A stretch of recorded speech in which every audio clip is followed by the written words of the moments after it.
So in recent years, the concept of gender has been radically shaken. While many continue to regard it in conventional terms, gender's taken for granted status as the social life of natural binary sex, at least in Britain, has been unsettled. But has anything taken its place?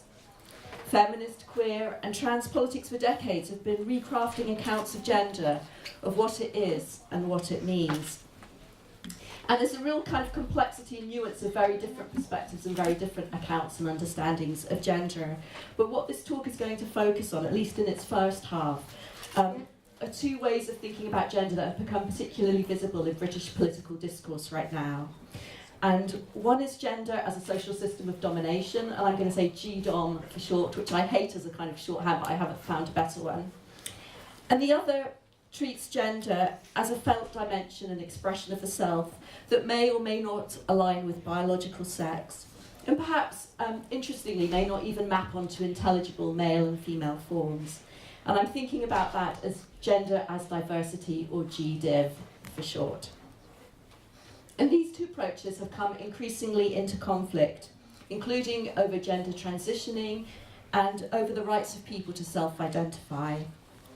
And unsurprisingly in Britain, and I think this is probably true elsewhere, where this conflict has been most fiercely fought is in the terrain of women's services, accommodation, opportunities and protections.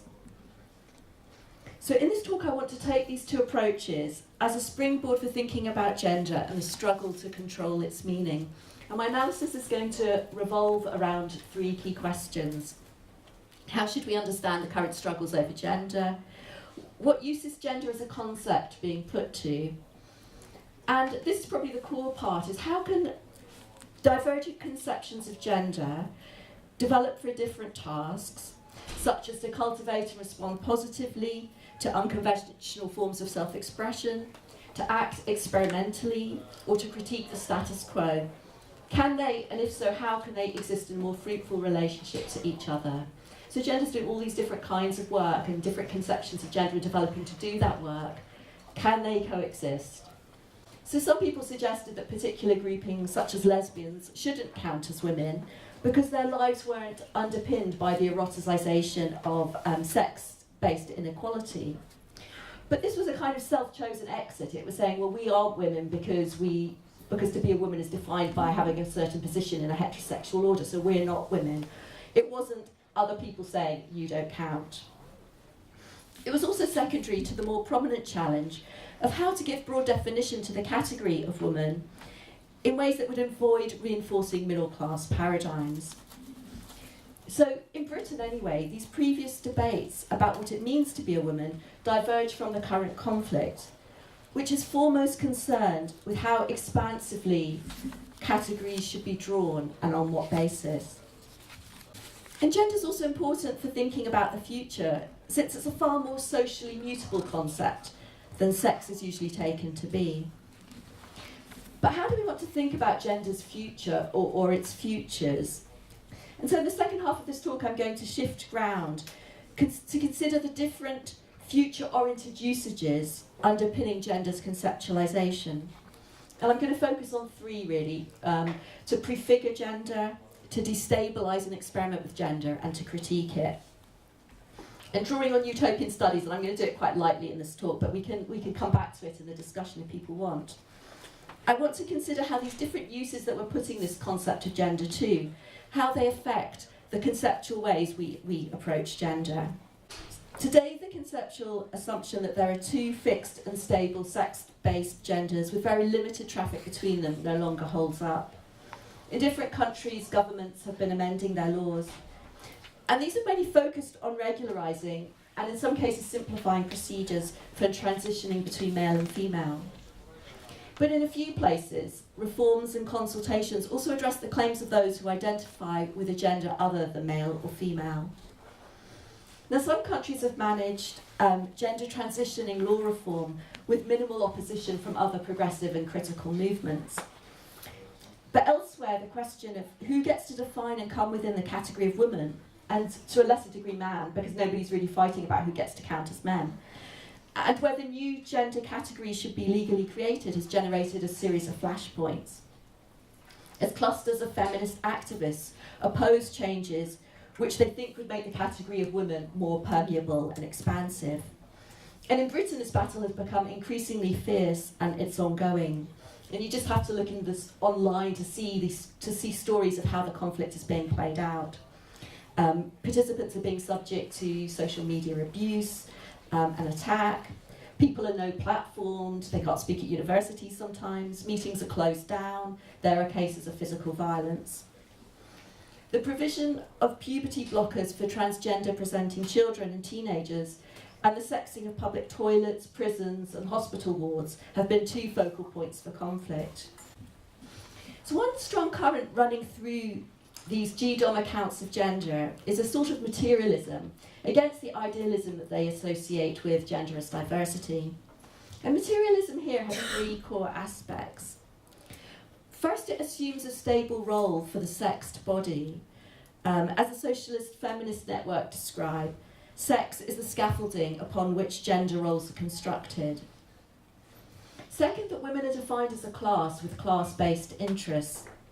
In a sense, women are proletarianised as an exploited, dominated group whose vulnerability comes from real physical relations, and violence, childbirth and sexual exploitation are foregrounded, interestingly much more than gender divisions of labour, which feminists often talk about. And in this sort of framework, other social relations such as race and class and nationality are also treated as secondary to the sex-based construction of women as a class. And the third key kind of dimension of this framework, as a materialist framework, is that an objective world of violence and exploitation is seen as existing that's separate from and can't be reduced to language and meaning. As one respondent to the Scottish consultation remarked, sex isn't about how one identifies or feels, but is an objective, verifiable fact. But prefiguring gender as if it meant something beyond the contours of a conventional common sense isn't the preserve of a gender-affirming politics alone. So I'm thinking about lesbian and feminist separatist communities, which long combined a seemingly abolitionist approach to gender with prefiguring feminist norms of peace, caring, leaderless organising, and horizontal collaborative relationships. You might think of the women's peace camps in the 80s as one sort of set of spaces where some of these gender practices were being played out. But what's being prefigured changes over time. An earlier generation prefigured new gender meanings by severing the taken-for-granted linkage between the sexed body and stereotypical masculine and feminine norms, to express ways of living that weren't captured and shouldn't be captured by gender. By contrast, I think that prefigurative forms currently receiving attention hold much more firmly onto the language of gender, but separate it from birth sex, so it becomes a more mobile and mixable set of attachments. And today these moves are largely associated with genderqueer, non-gendered, trans, intersex, and gender-variant community practices, prefiguring gender as diversity in people's clothing, facial hair, pronouns, self-descriptors, and to some degree in people's intimate and sexual relationships. So conceptual prefiguration means acting as if meanings are and could be otherwise. But it's important not to lose the double character of this as if. On the one hand, enacting sought after or desired meanings, but also recognising that these meanings aren't yet hegemonic. So there are different ways that institutional formations such as state law might respond to the challenge of plural, seemingly incompatible conceptual lines. And how it works in a common law system such as Britain is probably different to how it would work in a civil law system in continental Europe. But I'm interested in thinking about how can we deliberately legislate different conceptions of gender? Like how is that possible? Conceptual plurality may emerge as an unintended consequence of law, but can you legislate for that? And it's kind of a challenging question because we are so used to thinking that you have to agree on a definition of law, that on a definition of something like gender or any other term that you then put into law, and makes the stakes very high and makes it very difficult to think about working with multiple conceptions at the same time. That foregrounding the relationship between present and future Utopian methods make room for a gender politics that's imaginative and open-ended, that recognises new conceptions of gender will emerge, that they will keep emerging and changing, that pays attention to gender as a social process that creates division, that shapes the ordering of our society, and that creates injustices, that treats gender as more than a category of identity, and I do think that's really important not to lose those other ways of thinking about gender, and that also seeks to respond to, while not being limited by, the interests and desires of the present. So different gender projects, oriented to different tasks and contexts, will inevitably take up and develop different, possibly incompatible conceptual lines. The challenge is how to recognise the inevitability and also the political necessity of this divergence, and so find modes of conceptual neighbourliness and connection that strengthen the momentum for progressive transformation rather than undermining or destroying it. Thank you.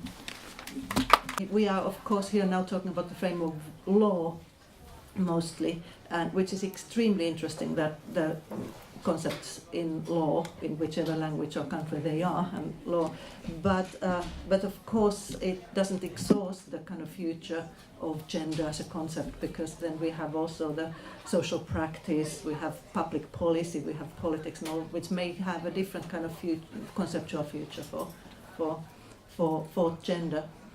You have the division into two, the gender as domination and gender as diversity division. It kind of sounds very familiar because it's something that many people have actually discussed in gender studies literature. I think many people have discussed this also as kind of like two different feminisms, like that there have been two different feminisms.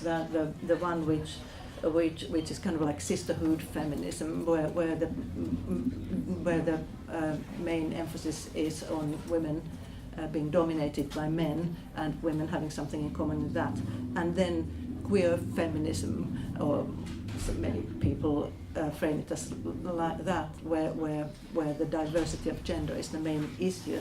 Do we really need to think or talk in terms of what gender is? Do we need to ask that question in order to address the law issues, for example, of thinking that would it be in a way more useful to or more kind of fruitful to actually think in terms of wrongs or harms in this, and to exactly those questions, issues which you were coming to in the end, like how to kind of practically instrumentalize or write laws so that they would have different conceptions for it. Would it be easier if they were considered as laws which would be somehow useful to counter certain harms which have been identified, or sort of wrongs?